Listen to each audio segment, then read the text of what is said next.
भारत के केंद्रीय मंत्री, भारतीय जनता पार्टी के नेता श्री रविशंकर प्रसाद जी मौजूद हैं। मैं आदरणीय रवि जी से कहूंगा कि वो आज प्रेस वार्ता को संबोधित करें। आदरणीय रवि जी। मित्रों, आप सबों को नमस्कार। आज एक बहुत महत्वपूर्ण मामले पर ये पार्टी की ओर से प्रेस में कर रहा हूं। डॉक्टर पात्रा भी साथ में हैं। एक ऐसी घटना को कल क्लोजर मिला है बाटला हाउस कांड में, जिसने देश की राजनीति को पिछले 22 वर्षों से बहुत प्रभावित किया है। Yesterday's conviction in the Batla House encounter is a triumph of India's judicial process, a validation of the courage shown by the Delhi police officials in containing terrorism, and a closure to the rampant vote bank politics which happened in the last 12 years. और आज मैं आपके सामने वही विस्तार से रखूंगा कि देश की सुरक्षा और आतंकवाद की लड़ाई के मामले में भी किस तरह से कांग्रेस पार्टी और बाकी विपक्षी पार्टियां आतंकवादियों के पक्ष में खड़ी हो गईं और दिल्ली के अंतर्गत एक भीषण आतंकवादी हमला हुआ था, उसमें पूरे पुलिस के हिम्मत को तोड़ने की कोशिश की गई। आपको मालूम है 13 सितंबर 2008 को दिल्ली में सिलसिलेवार धमाके हुए थे। ग्रेटर कैलाश में हुए थे, डिफेंस कॉलोनी में हुए थे, शायद कनॉट प्लेस में हुए थे, कई जगहों पर हुए थे। इसमें 39 लोग मारे गए और 159 घायल हुए। It was a deadly terrorist attack. स्वाभाविक है, भारत की राजधानी दिल्ली है, 30 लोग मारे गए, 159 घायल हुए। जब दिल्ली पुलिस को मालूम हुआ कि इसमें इंडियन मुजाहिदीन के लोगों ने यह काम किया है, उनको तलाश में लगे हुए थे और उनको मालूम हुआ कि जामिया नगर के पास बाटला हाउस में वो छुपे हुए हैं, तो पुलिस प्लेन ड्रेस में वहां कार्रवाई करने गई और 2 आतंकवादी मारे गए, 2 भाग गए और एक बहादुर पुलिस के इंस्पेक्टर, दिल्ली पुलिस के मोहन चंद शर्मा, उनकी गोलियों से मारे गए और 2 पुलिस वाले घायल हुए गंभीर रूप से, बलवंत और राजवीर सिंह। अब कोर्ट ने क्या माना है कल के फैसले में, जिसमें उन्होंने आरिज खान को दोषी पाया है कि भारत की एकता और अखंडता पर हमला था, यह आतंकवाद की घटना थी और लगभग 100 गवाहों की गवाही और इलेक्ट्रॉनिक एविडेंस के आधार पर उन्होंने पूरे इस घटना को सही पाया है। इलेक्ट्रॉनिक एविडेंस में वॉइस सैंपल है, बाकी जो डिजिटल रिकॉर्ड्स होते हैं वो सब है, उसके विस्तार से मैं जाना नहीं चाहूंगा। मैं आपको जरा बताना चाहता हूं कि ये आरिज खान साहब कौन थे। आरिज खान उर्फ जुनैद, ये बाटला हाउस इनकाउंटर के अलावे 2007 में यूपी के लखनऊ कोर्ट ब्लास्ट, फैजाबाद और वाराणसी ब्लास्ट में भी शामिल था। साल 2008 में दिल्ली, जयपुर, अहमदाबाद और यूपी की अदालतों में जो धमाके हुए थे, उसके मुख्य साजिशकर्ता का नाम आरिज था। इन सभी धमाकों में 165 लोगों की जानें गई और 535 लोग घायल हुए। In fact, I can very safely say that Ariz Khan was a serial terrorist and a killer. Delhi में 30 लोग और बाकी जगह 165 लोग और उसके इंडियन मुजाहिदीन संबंध थे। और आपको मुझे बताते हुए कभी पीड़ा होती है कि इसको 2018 में नेपाल से पकड़ा गया, तब यह ट्रायल हो सका। एक शाहजादा को पहले 2013 में ही सजा मिली थी और इसको पकड़ा तभी गया सघनता से जब नरेंद्र मोदी की सरकार आ गई। ये इंपॉर्टेंट जानना है। अब हम इसको एक विषय इसलिए कहना जरूरी है कि उस समय मैं राज्यसभा में विपक्ष का उपनेता था अपनी पार्टी का, अरुण जी थे, बाकी लोग थे। मतलब मुझे आपसे कहने में कोई शंका नहीं है कि दिल्ली पुलिस के कई लोगों ने हम लोगों से परोक्ष संपर्क किया कि हमें बचाइए, हमें ही हमलावर बताने की मुहिम चल पड़ी है। हम देश की सुरक्षा के लिए क्या करें? आपने सलमान खुर्शीद का वक्तव्य सुना होगा कि सोनिया गांधी को मालूम हुई इस हमले के बारे में और 2 लोग आतंकवादी मारे गए तो आंखों में आंसू उनके आए थे। ये पब्लिक स्टेटमेंट है, रिकॉर्ड पर है, आज कई अखबारों ने कहा है। उस समय पार्टी का मुख्य प्रवक्ता भी था स्वनाम धन दिग्विजय सिंह, तो आजमगढ़ चले गए और उनका एक पब्लिक स्टेटमेंट था कि गोली तो यहां पर लगी है सर के ऊपर, तो हमला कहां से करेंगे? मैंने पूरे इस घटना को एक प्रकार से जबरदस्त संदेह में डालने की कोशिश की गई। There was a conscious, deliberate and consistent attempt to cast serious doubt over the authenticity of this Batla House incident, designed to weaken the morale of the Delhi police and give clear support to terrorists and their design. Why? For pure vote bank politics. सिर्फ vote bank politics के लिए किया जा रहा था। मुझे याद है मैंने दिल्ली के बीजेपी दफ्तर में एक बड़ा प्रेस कॉन्फ्रेंस किया था। उस समय 11 अशोक रोड हुआ करता था। अगर आप लोगों ने पुराने रिकॉर्ड को देखेंगे तो मैंने कहा, सोनिया जी मुझे आपसे एक सवाल पूछना है कि आपकी सरकार जिसकी आप चेयरपर्सन हैं वो मोहन चंद शर्मा जी को अशोक चक्र की घोषणा देती है जो 2009 में दिया गया, और आपके महामंत्री जनरल सेक्रेटरी श्रीमान दिग्विजय सिंह आजमगढ़ के जाकर के इस पर सवाल उठा रहे हैं। आपका क्या स्टैंड है? हमने 2 दिन लगातार सोनिया जी से सवाल पूछा। वो इतनी एम्बैरेस्ड हुई कि शायद मजबूरी में, देश के दबाव में दिग्विजय सिंह को कुछ क्लैरिफिकेशन देना पड़ा। आपको मैं एक स्टेटमेंट और पढ़ाना चाहता हूं। ये तो बहुत ही जोरदार स्टेटमेंट है। अक्टूबर 17,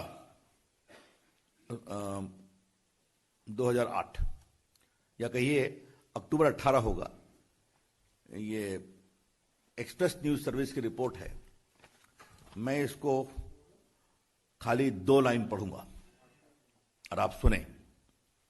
on Friday, Samajwadi leader Amar Singh and Trinamool Congress chief Mamata Banerjee shared a platform in Jamia Nagar demanding a judicial probe into Batla House encounter. That was a fake encounter, and if I am proved wrong, I will stop practicing politics. I demand a judicial inquiry, Mamta asserted amid cheers from the audience. Mamata Banerjee जी 2013 में शाहजादे को जो accused थे उनको आजीवन कारावास हुआ, और जो मुख्य अभियुक्त थे उनको आज आरिफ खान जुनैद को सजा हो गई। 15 को वो कितनी सजा हो गई बताएंगे। ममता जी आपका क्या कहना है?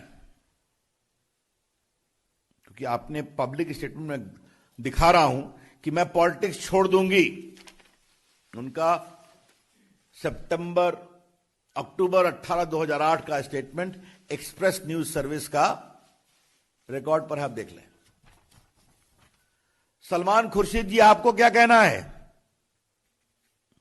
अभी आपके आंसू निकल रहे हैं या सोनिया जी के निकल रहे हैं कि नहीं? आरिफ खान की सजा हो गई तो। और दिग्विजय सिंह जी आपको क्या कहना है? यह बहुत ही गंभीर सवाल है। बाटला हाउस कांड को Samajwadi party, BSP, Congress party, left parties, Mamata ji, इन सबों ने नेशनल इश्यू बनाया था। यूपी के चुनाव में इश्यू बनाया था। और बाकी ममता जी ने क्या कहा मैंने आपको पढ़ दिया है। क्या मतलब है इसका? क्या वोट के लिए आतंकवाद के खिलाफ लड़ाई को इस तरह से कमजोर किया जाएगा? आपको एक विषय और जानना चाहिए। ह्यूमन राइट कमीशन गए, वहां ह्यूमन राइट ने दिल्ली पुलिस की कार्रवाई को सही पाया। फिर इन लोगों ने दिल्ली हाईकोर्ट में चैलेंज किया, दिल्ली हाईकोर्ट ने भी सही पाया। फिर लोग सुप्रीम कोर्ट भी गए, सुप्रीम कोर्ट ने भी डिसमिस किया। क्या हो रहा था? एक ऐसा आतंकी जो अपने नेटवर्क से 165 लोगों की हत्या में शामिल है, दिल्ली में 30 लोग मारे गए, 100 से अधिक लोग घायल हुए, इसकी कोई इज्जत नहीं है क्या? ये है बड़े सवाल। इसलिए हां, अच्छा किया पात्रा जी ने, केजरीवाल जी भी शामिल थे इसमें, मैं भूल ही गया। उनकी आवाज तो सामान्यतः कभी कमजोर नहीं होती ऐसे मामलों में। उन्होंने भी डिमांड किया था कि फेक इनकाउंटर है, और ये सब वोट बैंक पॉलिटिक्स के लिए हो रहा था। आज जब देश की न्याय प्रक्रिया के द्वारा एक बहुत बड़े आतंकवादी को यह बड़ी सजा मिली है, 100 से अधिक गवाही के आधार पर, साइंटिफिक एविडेंस के आधार पर, मेडिकल एविडेंस के आधार पर, तो क्या यह पार्टियां माफी मांगेगी? हम डिमांड कर रहे हैं, ममता जी, आज आप एक मुख्यमंत्री हैं, 1-1.5 महीने में क्या होगा देश जानता है आपका। क्या आप माफी मांगेंगी? Sonia Gandhi ji, will you apologise? आपके पार्टी के नेताओं ने क्या क्या कैंपेन नहीं किया था कि आपके आंसू निकल गए थे? क्या आप माफी मांगेंगी? और बाकी चाहे वो सपा हो या बसपा हो, हम उनके बारे में भी कहना चाहेंगे। हां, केजरीवाल जी से ही पूछेंगे कि आपने भी कहा था, क्या देश के ऊपर आतंकवादी मामले में हम एक स्वर में नहीं बोल सकते? क्या यह सच्चाई नहीं है कि देश में आतंकवाद की जहरें बहुत गहरी हैं, सरहद के पार से हैं? मैं एक बात आज बहुत गंभीरता से पार्टी के फोरम से मांग कर रहा हूं, इन पूरे अभियान से दिल्ली पुलिस के हौसले में कितनी कमजोरी हुई आतंकवाद से निपटने में, इसकी जांच होनी चाहिए, और जांच होकर के देश के सामने बताना चाहिए। हमको मालूम है उस समय दिल्ली पुलिस कितनी घबराई हुई थी। ऐसा लगा कि दिल्ली पुलिस को एकदम मर्डर के रूप में दिखाने में, फेक इनकाउंटर के रूप में दिखाने में एक कैंपेन चल पड़ा था। हम जानते हैं उस समय हम लोगों ने सदन में उठाया था। The BJP demands today that a proper inquiry be made, that because of this sustained campaign by vested political interest, purely for vote bank politics, what was the impact on the morale of Delhi police in the fight against terrorism? कि अगर Delhi police का एक बहादुर inspector Mohan Chand Sharma मारा जाए, जिसको अशोक चक्र मनमोहन सिंह और सोनिया जी की सरकार ने दिया, उनके नेता पूरी दिल्ली पुलिस के खिलाफ हाथ धोकर पड़ गए, इससे बड़े शर्म की बात कोई हो सकती है क्या? इसलिए आज हमें लगा कि जब निर्णय हो गया है कोर्ट का, तो हम ये डिमांड करेंगे कि ये इंक्वायरी होकर देश के सामने उसको बताया जाना चाहिए। और पीड़ा की बात यह है कि एनएचआरसी की इंक्वायरी रिपोर्ट, दिल्ली हाईकोर्ट का dismissal validating the encounter, supreme court के डिसमिसल के बाद भी यह कार्रवाई चलती रही आज तक। तो ये वोट बैंक क्या होता है, इसकी एक बहुत ही शर्मिंदगी भरा ये प्रकरण था। तो मुझे लगा कि अब लोग पूछते हैं कि आपके समय में उनमें अंतर क्या है? आतंकवादी घटना कभी भी हो गलत है, निर्दोष लोग मारे जाए कभी भी हो गलत है, लेकिन एक अंतर है, वहां मुंबई हुआ, दिल्ली हुआ, बाकी हुआ। हमारे यहां कोशिश होती है तो सेना को और पुलिस को छूट है और वो प्रिएम्प्टिव तरीके से कार्रवाई कर देते हैं। अब उसका डिटेल मुझे बताने की जरूरत नहीं है। और कभी सरहद पर खुराफात करते हैं तो उरी का जवाब भी होता है और बालाकोट भी होता है, ताकि उनके हौसले कमजोर होते हैं।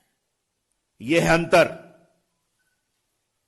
People who ask questions as to what is the difference you have been able to make in the Narendra Modi government, the reply is very simple.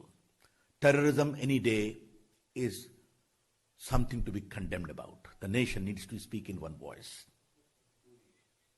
But the difference is, then Mumbai happened, Delhi happened. Today, if they try, the police is given freedom to undertake preemptive strike.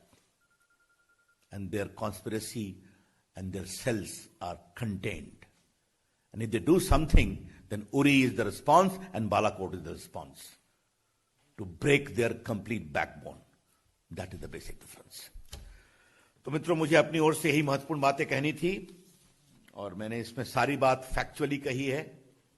कई चीजों को मैं स्वयं सदन में उठाता रहा हूं। तो आज कांग्रेस को जवाब देने का समय है। आज वोट बैंक की सियासत करने वालों को जवाब देने का समय है। आज उनके माफी मांगने का समय है। और आज के दिन दिल्ली पुलिस को किसने कमजोर करने की कोशिश की, उनके हौसले को, उसकी जांच करके उस जांच की रिपोर्ट को देश के सामने लाने की जरूरत है। आज के दिन मैं शहीद मोहनचंद शर्मा के बलिदान पर उनको विनम्र प्रणाम करता हूं, उनके पूरे परिवार के जज्बे को सलाम करता हूं। और जिस दिल्ली पुलिस के जवानों ने बाटला हाउस में संघर्ष किया और बहुत बड़े आतंकवाद से देश को बचाने की कोशिश की, उनके साहस को भी अभिनंदन करता हूं। धन्यवाद। Any questions now? धन्यवाद रवि जी। कोई प्रश्न प्रश्न?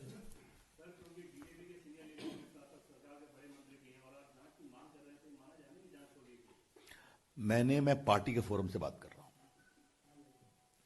आप अनुभवी पत्रकार हैं। जब मैं यहां आता हूं तो पार्टी के कार्यकर्ता के रूप में आता हूं और देश की अपेक्षा में आग्रह कर रहा हूं। बाकी शासन अपनी प्रक्रिया से उसके बारे में कार्रवाई करेंगे।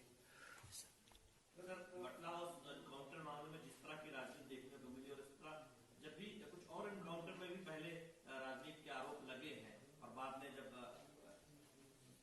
सामने आया तो फिर लोग चुप हो गए। आपको लगता है कि अब इस मामले से सबक लेंगे, या खासतौर पर कांग्रेस पार्टी, चूंकि कई एनकाउंटर में दबे छुपे उनके नेता सवाल उठाते रहे, बटला में तो खुले तौर पर कहा कि सोनिया गांधी के आंसू आ गए। देखिए, मुझे एक ही बात कहनी है। आज के दिन मैं इस विषय को एक बड़ी धार देना चाहता हूं।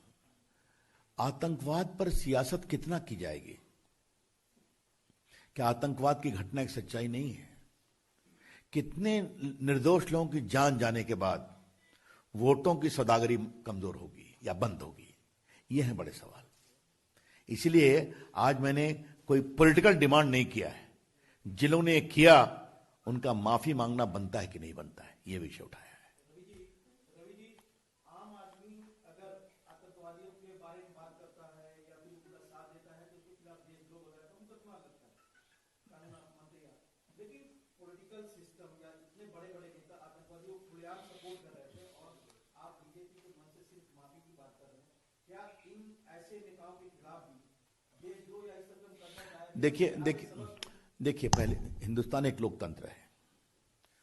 उन्होंने एक डिमांड किया जो गलत था और काफी मामले में आतंकवाद के खिलाफ कार्रवाई में समझौता करने की भी बात थी। मैंने एक्सप्लेन किया है। लेकिन अगर मैं आपको इस परिदृश्य को पिछले 12 साल की राजनीतिक के आलोक में बताऊं तो हाशिए पर चले गए कि नहीं चले गए? कुछ सीखेंगे वो? देश की सोच किधर है? भारत के लोग, भारत की सेना और भारत के सुरक्षा कर्मियों के कमजोर करने वाले हौसले की किसी सियासत को बर्दाश्त नहीं करते हैं। और जो लोग डिमांड कर रहे थे वो कहां है? खुद उनकी पार्टी कितनी कमजोर है ये देश ने देखा है। धन्यवाद। Yes madam.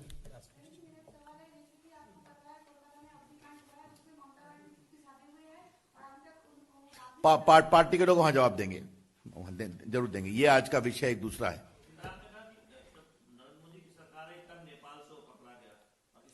मैंने 2018 का ईयर भी बताया।